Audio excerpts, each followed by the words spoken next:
주변과의 교류, 특히 언어상의 교류를 거부할 뿐 아니라 행동에도 심각한 문제를 나타내는 어린이들의 존재를 일컫는 용어로서 언어장애와 행동장애의 복합증세라고 말할 수 있는 이 증세는 무엇일까요?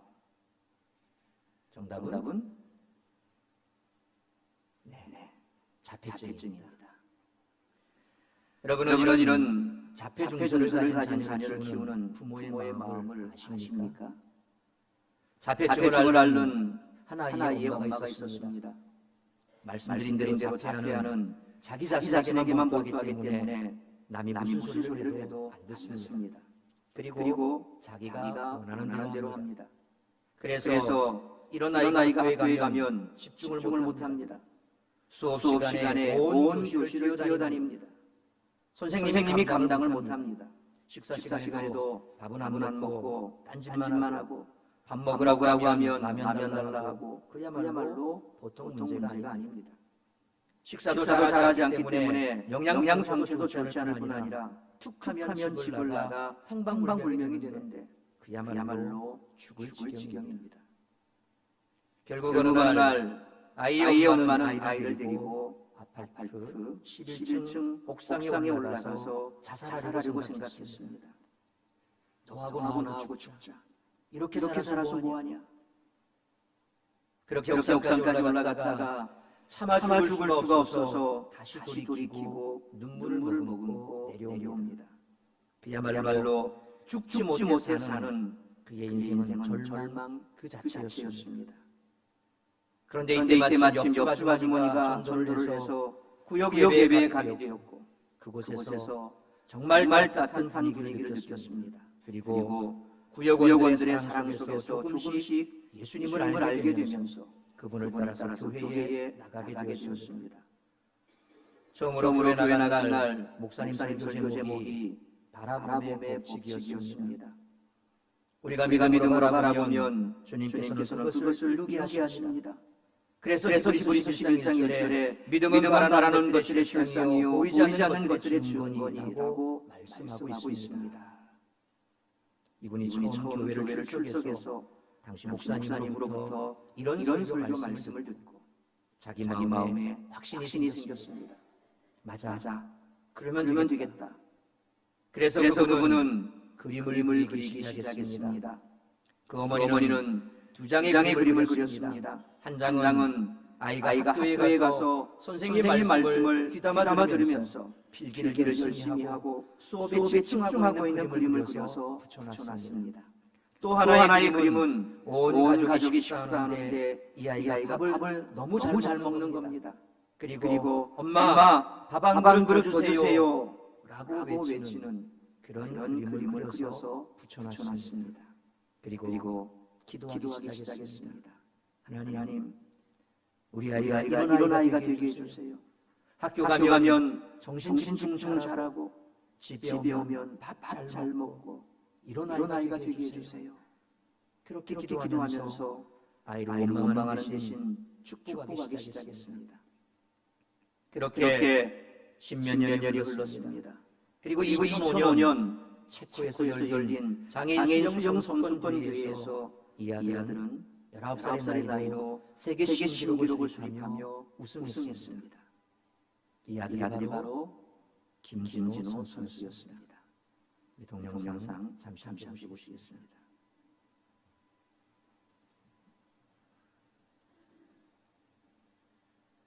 체코에서 열리고 있는 세계 장애인 수영 선수권 대회에서 자폐증 수영 선수 김진호가 배영 200m에서 세계 신기록을 장하며 금메달을 걸었습니다.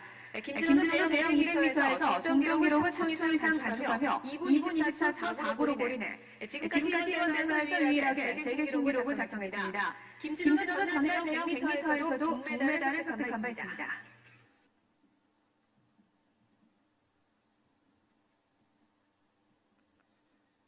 죽지 못해 살 수밖에 없었던 어머니, 그렇게 썩이고 가슴 아프게 했던 아이가 대한민국을 빛내는 금메달리스트가 된 것입니다. 믿음으로 그림을 그리고 축복하며 기도한 그대로 하나님께서 그 아들을 축복하시고 역사하신 것입니다. 부모의 아픔이요 근심이요 상처였던 아들이 부모의 자랑이요 기쁨이요 보람으로 변화되게 된 것입니다. 결국 그 가정에 임했던 죽음의 위기는 하나님을 만남으로 삶의 축복으로 바뀌게 된 것입니다. 지금은 우리 김진호 선수 그리고 그 어머니와 함께 남부 쪽에서 커피숍을 운영하고 있지요. 어엿한 사회의 이름으로 그렇게 건강하게 잘 살아가고 있습니다. 우리도 인생을 살다 보면 위기를 만날 때가 있습니다. 아니 사실 우리 인생은 위기의 연속입니다. 그 위기 속에서 누군가는 절망하며 그대로 주저앉고 또 누군가는 위기를 오히려 재기의 기회로 축복의 기회로 삼고 일어섭니다. 우리가 이 땅을 살아가면서 하나님을 믿는 이유가 무엇일까요? 우리의 힘으로 어찌할 수 없는 인생의 위기 상황 속에서도 하나님께서 모든 위기의 상황을 새로운 축복의 기회로 만들어주심을 믿기 때문이 아닙니까? 이제는 끝이다라고 생각할 수밖에 없는 그 인생의 절망의 끝에서 하나님이 새로운 축복의 시작을 열어주실 것을 믿기 때문이 아닙니까? 그래서 사도 바울은 로마서 8장 28절에서 이렇게 말씀했습니다. 우리 같이 한번 읽습니다. 우리가 알거니와 하나님을 사랑하는 자 곧 그의 뜻대로 부르심을 입은 자들에게는 모든 것이 합력하여 선을 이루느니라. 오늘 우리 모두는 이제는 끝이라고 생각되는 그때 다시 시작하시는 하나님, 이제는 죽음을 살아갈 수밖에 없는 그때 다시 행복하게 살게 하실 하나님, 이제는 아무 희망도 없다고 생각되는 절망의 때 새로운 희망을 우리에게 주시는 그 하나님에 대해 오늘 함께 묵상하기를 원합니다. 네, 한번 따라해 보시겠습니다. 너의 끝이 나의 시작이다. 너의 끝이 나의 시작이다.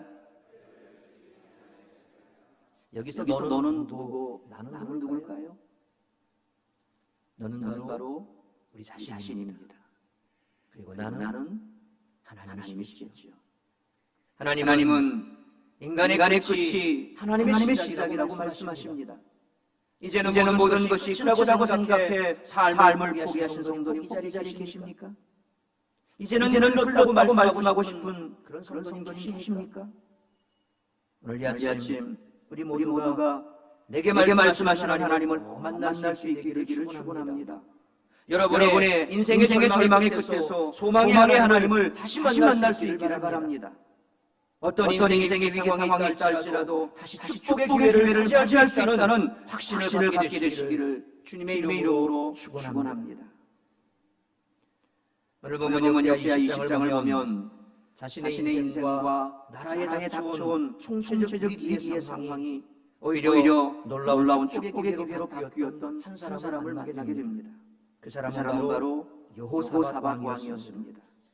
오늘 본문 1절 말씀을 다시 한번 읽습니다.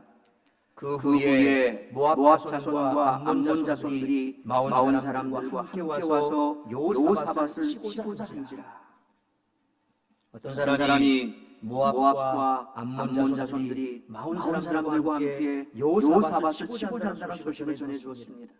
모압, 암몬, 마온 이렇게 3개국이 연합하여 유다를 치르게 되는 위기를 맞이하게 된 것입니다. 한 나라도 아니고 세 나라가 연합하여 공격한다는 것입니다.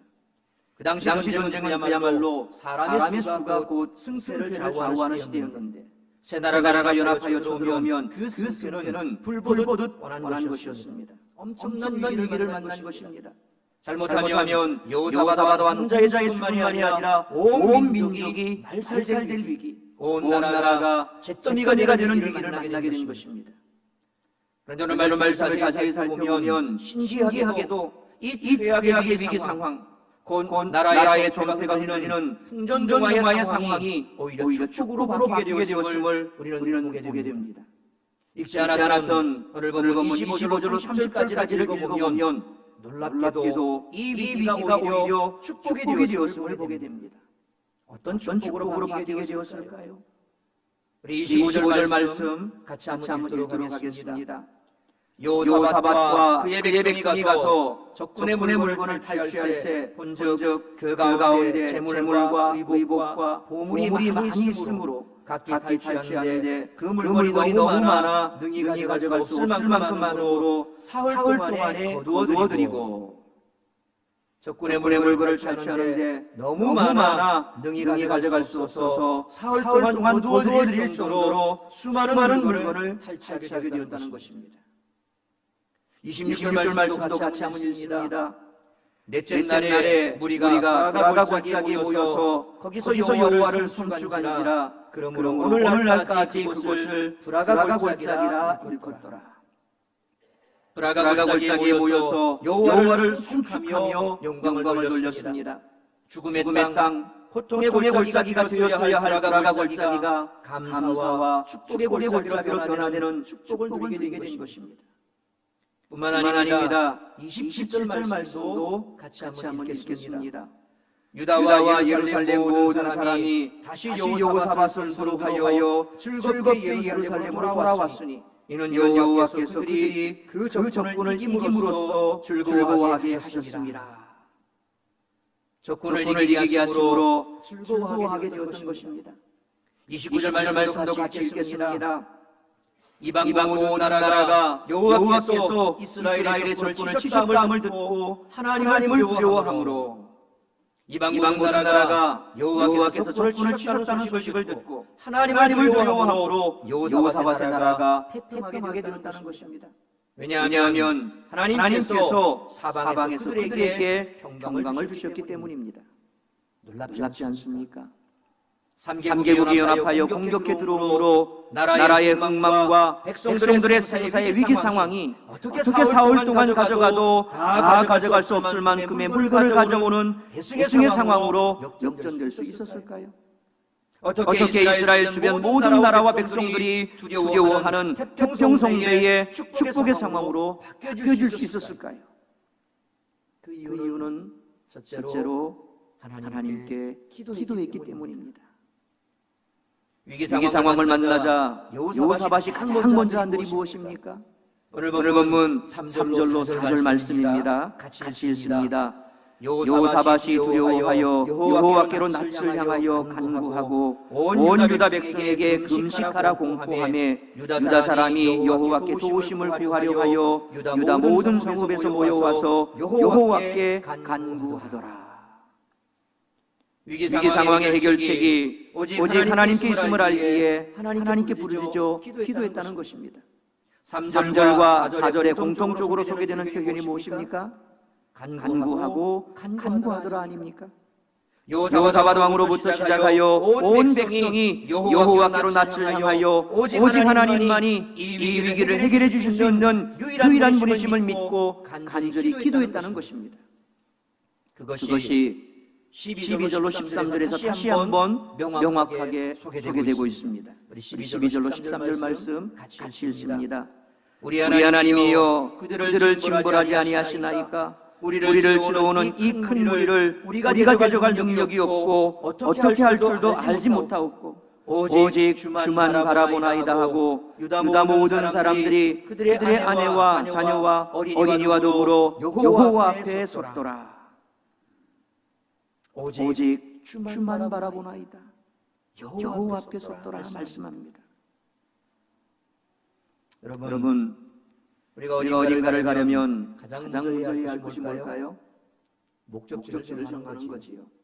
목적지가 없거나 목적지를 잘못 정하면 아무리 빨리 달려도 소용이 없습니다. 아니 빨리 달릴수록 목적지와 점점 더 멀어질 뿐입니다. 그래서 인생에서 중요한 것은 얼마나 빨리 달리느냐는 속도가 아니라 얼마나 다른 목표를 가지고 달리느냐는 방향입니다. 그렇다면 우리의 인생의 방향을 어디로 향해야 할까요? 하나님께로만 향해야 할 줄로 믿습니다. 그렇다면 인생의 위기에서 축복으로 가기 위해 가장 중요한 것은 또 무엇일까요? 방향을 하나님께로 향하는 것입니다. 우리의 낯을 하나님께로 향하는 것입니다. 우리의 마음과 시선을 하나님께로 향하는 것입니다. 그럴 때 위기가 축복의 기회로 바뀌는 놀라운 역사가 시작될 것입니다. 여러분 어렸을 때 돋보기로 불 불 붙이는 붙이는 그런 그런 실험 해보셨지요? 좀 직구주분들은 아마 돋보기 하나 들고 어느 날 여학생 공무원이 쫓아가서 갖다 대고 옷에 구멍을 낸다든가 혹은 살갗에 갖다 대고 소리 진정 들고 뭐 그런 추억들 갖고 계시죠? 돋보기로 불을 붙이기 위해서 가장 중요한 것이 뭡니까? 초점을 맞추어 집중하는 것 아닙니까? 한 지점에 초점이 맞춰져 태양광선이 집중될 때 불이 붙게 됩니다. 우리의 삶에 닥쳐온 위기의 순간에 하나님의 역사하심이 나타나기 위해 필요한 것은 하나님께 초점을 맞추는 것입니다. 하나님께 집중하는 것입니다. 오직 주만 바라보는 것입니다. 오직 주만 바라볼 때 주께서 역사하여 주시는 줄 믿으시길 바랍니다. 하나님께로 나를 향한 여호사와와 백성들은 하나님께 간절히 기도했습니다. 사람도 부르면 대답해 주는데 우리를 사랑하시는 하나님께서 우리가 간절히 하나님을 부를 때 왜 대답하지 않으시겠습니까? 문제는 우리가 위기의 순간 하나님을 부르지 않으니 하나님이 대답하지 않으시는 것입니다. 그러므로 어떤 순간이라도 먼저 하나님의 이름을 부를 수 있기를 축원합니다. 그래서 시편 기자는 시편 50편 15절에서 이렇게 고백했습니다. 우리 같이 한번 읽습니다. 환난 날에 나를 부르라. 내가 너를 건지니 내가 나를 영화롭게 하리로다. 아멘입니까? 아멘입니까? 환난을 만나셨습니까? 위기를 만나셨습니까? 어려운 일을 만나셨습니까? 하나님의 이름을 부르시기 바랍니다. 하나님의 이름을 부르는 여러분들 하나님께서 그 위기에서 건져주실 것입니다. 그 환난에서 지켜주실 것입니다. 여러분의 모든 문제 가운데 해결책을 제시해 주실 줄로 믿습니다. 영국에서 신앙의 자유가 제한되었던 때가 일입니다. 나라의 허락을 받지 않고 설득했다는 이유로 감옥에 갇힌 한 젊은이가 있었습니다. 무려 12년 동안 감옥 생활을 하던 중 그의 사랑하는 아내 메리가 죽었습니다.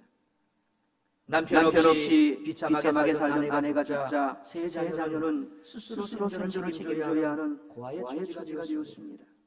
이런 비참하고 고통스러운 인생의 위기 상황 속에서 이 젊은이는 포기하지 않고 하나님을 바라보며 이렇게 간구했습니다. 하나님, 너무너무 고통스럽습니다. 주님을 위해서 제가 할 일이 아직 남아 있을까요? 만약 제가 해야 할 그 일을 볼 수만 있다면 저는 절망하지 않겠습니다. 이때 주님은 그의 마음속에 계속해서 이런 감동을 주셨습니다. 너는 글을 써라. 나는 너에게 글을 쓰는 달란트를 주었다. 주님 앞에 기도하던 그에게 환상이 보였습니다. 주님의 나라를 향해 걸어가는 한 사람이 보였습니다. 감옥에 갇혀 모든 것을 잃었다고 생각되는 절망적인 상황 속에서도 끝까지 주님을 붙들고 자신의 사명을 불태웠던 그가 바로 존 번연입니다. 존 번연은 좁은 감옥 안에서 기독교 역사에서 성경 다음으로 많이 읽혀졌다는 철로 역정을 썼습니다. 그 책은 지금까지도 수많은 사람들에게 은혜와 감동을 주고 있습니다. 인생을 살면서 어떤 위기를 만나느냐 하는 것은 중요하지 않습니다. 그것이 우리의 힘으로 해결 가능한가? 회생 가능한가? 가능성이 있는가 하는 것도 중요하지 않습니다.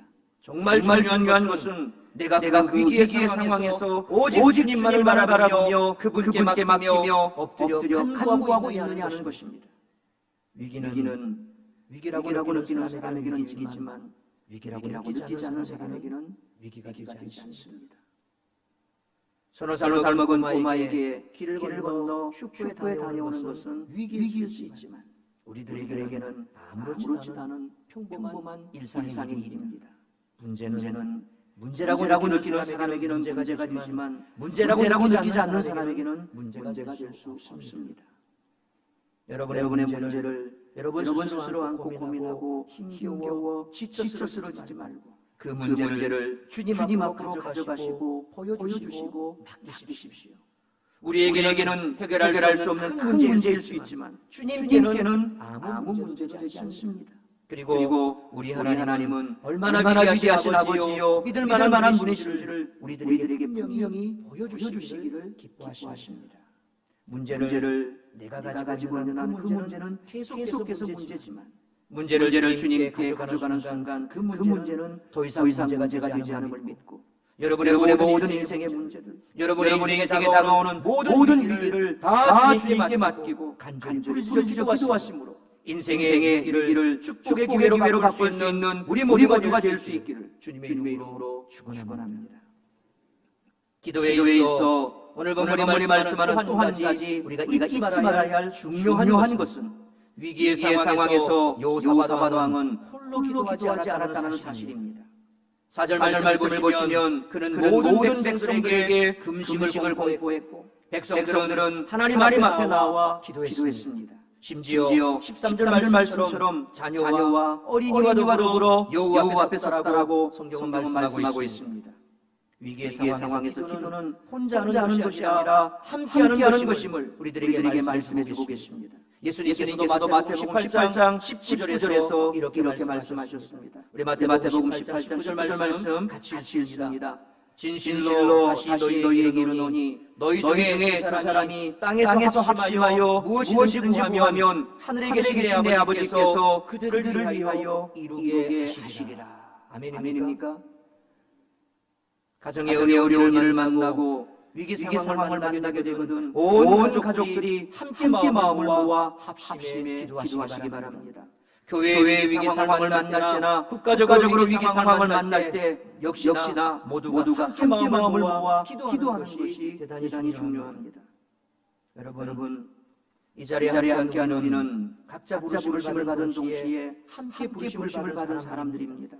사랑샘교회가 아니라면 이렇게 만날 수 없는 사람들이 함께만 예배하고 찬양하며 주님을 섬길 수 있다는 것은 분명한 하나님의 목적과 인도하심이 없이는 이루어질 수 없는 일입니다. 그러므로 우리가 함께 담당하는 사랑샘교회를 위해 늘 간절히 기도해 주시길 바랍니다. 담임 목사와 교역자들, 중직들과 모든 직분자들, 성도 한 사람을 위해서 기도해 주시기 바랍니다. 그렇게 우리 모두가 서로를 위해서 교회를 위해서 기도할 때 우리가 꿈꾸고 소망한 대로 우리 사랑샘교회가 지역과 열방을 섬기는 교회가 될 줄로 믿습니다. 우리 교회뿐만 아닙니다. 현재 한국교회, 금요기도회가 거의 명맥만을 유지하는 수준이라고 하지요. 중직을 포함한 모든 성도들이 기도에 대해서 수없이 설교를 듣고 기도에 대해서 익숙하게 잘 알고 있습니다. 그러나 정작 기도하는 자리에 나와 개인을 위해, 가정을 위해, 교회를 위해, 나라와 민족을 위해 기도하지 않는다는 것이 안타까운 현실입니다. 그래서인지 한국교회는 점차 쇠퇴하고 세상 속에서도 영향력을 잃어가고 있습니다. 기도하는 사랑샘교회가 될 수 있기를 간절히 바랍니다. 세상에서 제일 용기 있는 사람이 누군지 아십니까? 기도하지 않고 잘 살 수 있다고 생각하는 살아가는 그 사람이 제일 용감한 사람입니다. 하나님은 기도하는 자의 편이시며 기도를 통해 우리는 인생의 위기를 축복의 기회로 바꿀 수 있음을 기억하고 기도의 자리에 나오시기를 힘쓰는 우리 중직들, 성도님들 되시기를 축원합니다. 던트라즈라는 배 한 척이 항해하던 중 거대한 암초를 만나게 됐습니다. 물살로 인해 암초에 부딪혀 추대위에 빠진 이 배는 바람을 이용해서 방향을 틀고 움직일 수 있는 상도땀 배였습니다. 선장은 위대한 암초를 피하기 위해 온갖 노력을 다 기울여 보았지만 암초를 향해 나아가는 배의 방향을 조금도 바꿀 수가 없었습니다.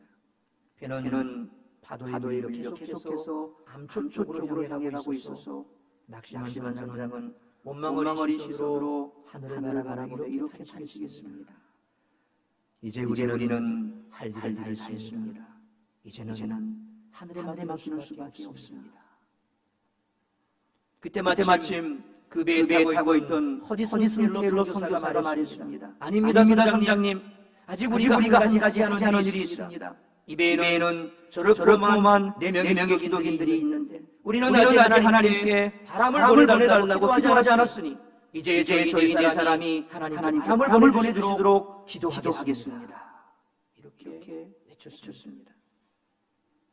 다음 주에 부딪힐 절체절명의 악기 앞에서 우리가 아직 한 가지 하지 않은 일이 있다며 하나님께 기도해서 바람을 일으킬 것이라고 말할 수 있는 그 믿음과 용기는 어디에서 나온 것일까요? 허드슨 테일러와 몇몇의 기독교인들은 선실에 들어가서 간절히 기도했습니다. 그리고 얼마 후 급하게 문을 두드리는 소리가 나고 선교사님 좀 나와보세요. 바람이 불고 있어요. 기쁨으로 외치는 소리가 들려왔습니다. 바람 한 점 없던 그 바다에 바람이 어디선가 몰려와서 이 배의 방향을 무사히 바꾸게 했고 거대한 암초를 피해갈 수 있었던 것입니다. 위기의 상황을 만날 때 간절히 기도하되 하나님만을 바라보며 기도하고 합심하여 기도할 때 반드시 위기의 상황이 축복의 기회로 바뀌게 될 줄 믿으시길 바랍니다. 우리 사랑샘 회와 여러분의 가정이 하나님만 바라보고 간절히 부르짖어하는 가운데 주 안에서 모든 위기의 암초를 통과하고 축복의 하늘을 향하여 전진하여 나아가게 되시기를 주님의 이름으로 축원합니다. 위기를 만날 때 우리가 해야 할 일은 두 번째 하나님을 찬송하는 것입니다. 우리 22절 말씀 같이 한번 읽도록 하겠습니다. 22절 말씀 같이 읽습니다. 그 노래와 찬송이 시작될 때에 여호와께서 병을 두어 유다를 치러온 암몬 자손과 모압과 세일 산 주민들을 치게 하심으로 그들이 패하였으니 14절 이하의 말씀을 보니 기도함으로 하나님의 도우심을 구하였던 여호사밧과 유다 백성들에게 하나님께서는 하나님의 사람 야시엘을 통하여 두려워하거나 놀라지 말라고 말씀하십니다. 그저 맞서 싸우라고 말씀하시자 여호사밧이 몸을 굽혀 여호와께 경배하고 유다 백성들도 역시 그렇게 여호와 앞에 엎드렸고 레위 사람들은 서서 여호와를 찬송했습니다. 그리고 그 다음 날 노래하는 자들을 택하여 거룩한 예복을 입히고 군대 앞에서 행진하며 여호와를 찬송하자 그 찬송이 시작될 때 승리의 역사가 시작되게 되었던 것입니다. 기도가 위기를 축복으로 바꾸는 출발점이라고 한다면 찬송은 위기를 축복으로 바꾸는 결정점입니다. 우리는 기도로 시작하여 찬송으로 끝마치는 믿음의 경주를 통하여 결국 위기를 축복으로 바꿀 수 있습니다. 기도는 울면서 시작하지만 찬송하며 웃으며 기도 응답의 열매를 거두게 되는 줄 믿으시길 바랍니다. 이미 역사하시고 싸워주시고 승리케 하여 주실 하나님을 바라보며 나아가는 것입니다. 그럴 때 그 찬송이 실제로 우리의 삶에 기적을 가져오고 승리를 가져오고 축복을 가져오게 되는 것입니다. 사도행전 16장을 보면 찬양 속에 기적을 체험한 사람들을 만날 수 있습니다. 바울과 실라였지요. 이들은 빌립보에서 복음을 전하다가 감옥에 들어가게 되었고 많이 맞고 지쳐 있었습니다. 어쩌면 이들의 상황은 하나님을 향하여 찬양하기보다 불평이나 원망을 하는 것이 더 잘 어울리는 상황이었습니다.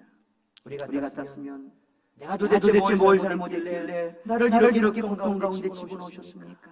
그렇게 불평했을 것입니다. 그러나 놀랍게도 원무가 불평으로 가득했어야 할 바울과 실라의 입술엔 하나님을 향한 찬양이 가득했고 그 찬양은 온 죄수들이 쓸 수 있을 만큼 힘있고 감동적인 찬양이었습니다.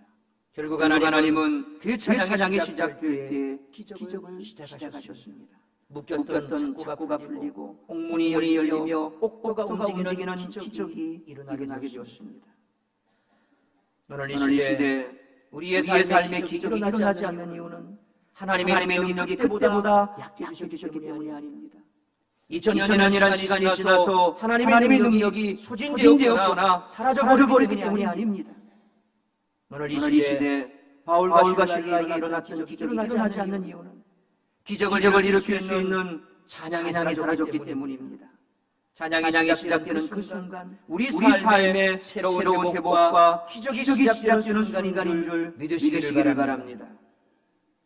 세계적으로 유명한 찬양 사역자인 박수록이 목사가 찬양 집회 중에 성대를 쳤습니다. 결국 그는 이제 더 이상 찬양을 할 수 없을 뿐만 아니라 말하기도 힘들게 되었습니다. 찬양을 전문적으로 하는 사역자에게는 마치 사형선고와 같은 받아들이기 힘든 인생의 위기를 만나게 된 것입니다. 그때 소록이 목사는 기도하며 하나님께 이렇게 질문했습니다. 하나님, 왜 제게 이런 일이 일어났습니까?